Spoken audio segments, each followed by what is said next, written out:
Assalamualaikum warahmatullahi wabarakatuh. Kami mahasiswa Ilmu Pemerintahan kelas 4A Kelompok 6 mata kuliah Tata Kelola Keuangan Pemerintahan. Di sini kami izin untuk mempresentasikan hasil praktikum kami. Saya Fadil Rehan. Saya Aprilia Pratiwi. Saya Evita Popia Priani. saya Muhammad Iksan, Nama saya Saiful Muhammad Nuri Fahi. saya Hendra Sutiawan. Saya Muhammad Afrizal. Seperti yang kita ketahui bahwa pelayanan publik merupakan suatu hal yang sangat amat dibutuhkan dan menjadi kewajiban untuk semua negara, bahkan terutama di Indonesia. Banyak daerah-daerah yang ada di negara Indonesia ini yang sangat amat membutuhkan fasilitas umum atau pelayanan publik. Tujuan pelayanan publik sendiri yaitu agar semua masyarakat Indonesia dapat menggunakan fasilitas-fasilitas yang diberikan oleh negara dengan sebaik-baiknya dan selayak-layaknya. Untuk fasilitas umum sendiri atau pelayanan publik yang biasanya diberikan oleh negara yaitu terdiri dari fasilitas jalanan atau yang biasa kita sebut dengan fasilitas infrastruktur. Selanjutnya ada fasilitas angkutan umum, biasanya kita kenal dengan fasilitas transportasi umum, dan selanjutnya ada fasilitas alat kesehatan, alat kedokteran, dan alat-alat rumah sakit. Dan masih banyak fasilitas-fasilitas umum yang diberikan negara. Jadi, fasilitas pelayanan publik ini ditujukan kepada daerah-daerah di penjuru Indonesia, yang mana didanai oleh adanya anggaran APBD. APBD itu sendiri bertujuan untuk mendanai segala kebutuhan-kebutuhan daerah yang belum tercapai ataupun yang ingin dilanjutkan keberadaannya, seperti halnya program kerja pemerintahan. APBD di setiap daerah itu sudah ditentukan masing-masing jumlah anggarannya oleh pemerintah pusat yang berwenang untuk pembagian APBD tersebut. Maka dari itu perlu adanya suatu transparansi dalam pemberian dan pemakaian dana APBD. Nah, agar kemudian tidak ada kecurangan-kecurangan yang terjadi yang dilakukan oleh oknum-oknum tersebut gitu. Nah, seperti yang dilakukan oleh Ratu Atut selaku Gubernur Banten ketika itu, dan juga Tubagus Khairul Wardana atau biasa disebut Wawan, biasa dikenal dengan nama Wawan, selaku Kepala Kadin Banten pada tahun 2012. Nah, mereka terikat dalam satu ikatan keluarga dan mempunyai jabatan sendiri dalam ranah pemerintah atau birokrasi. Nah, kedua orang tersebut artinya memiliki hubungan darah dan memiliki struktur hierarkis dalam birokrasi pemerintahan. Itu mereka telah membuat kecurangan, yaitu mengadakan penggelapan uang dalam pengadaan alat kesehatan di Provinsi Banten pada tahun 2012. Nah, uang yang digelapkan tersebut berasal dari APBD Provinsi Banten pada tahun 2012.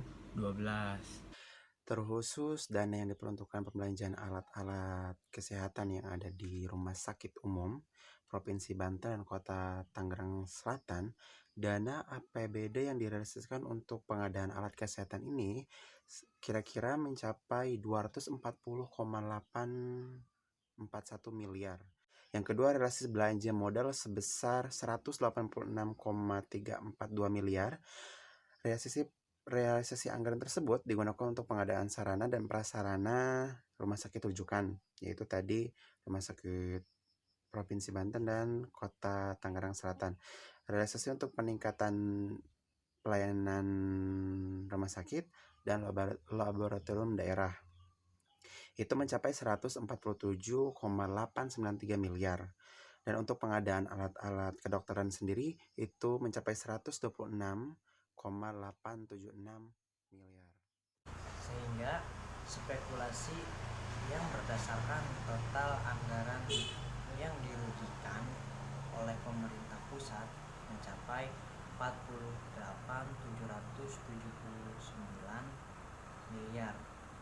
Nah, uang tersebut seharusnya dialokasikan sesuai dengan kebutuhan masyarakat. Namun Saudara Wawan melancarkan kegiatannya untuk memenuhi kebutuhannya sendiri.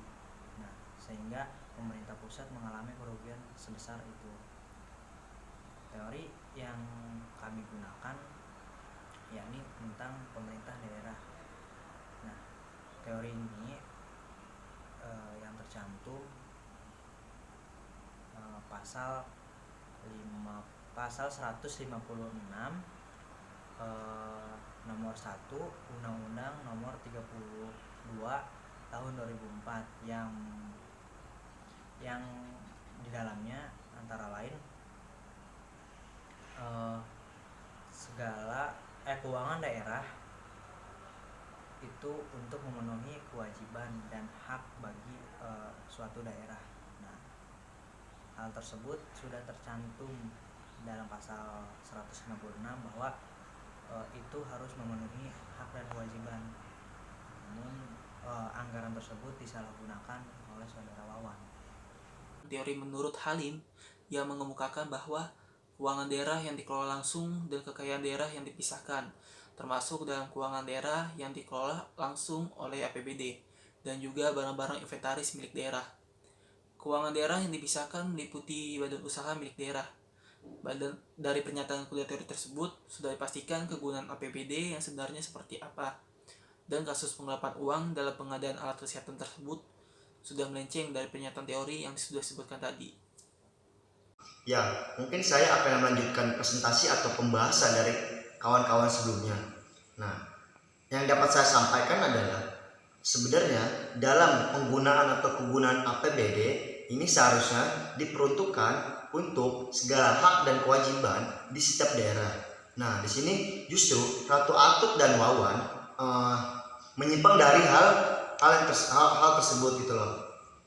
Karena barang-barang yang seharusnya dijadikan barang inventaris milik daerah ini kebalikannya lebih milik kepentingan dirinya sendiri gitu loh. Nah, jadi dari pembahasan atau kasus tersebut yang dapat kami simpulkan bahwasanya Ratu Atut dan Wawan sendiri belum bisa mencerminkan adanya good governance di Provinsi Banten.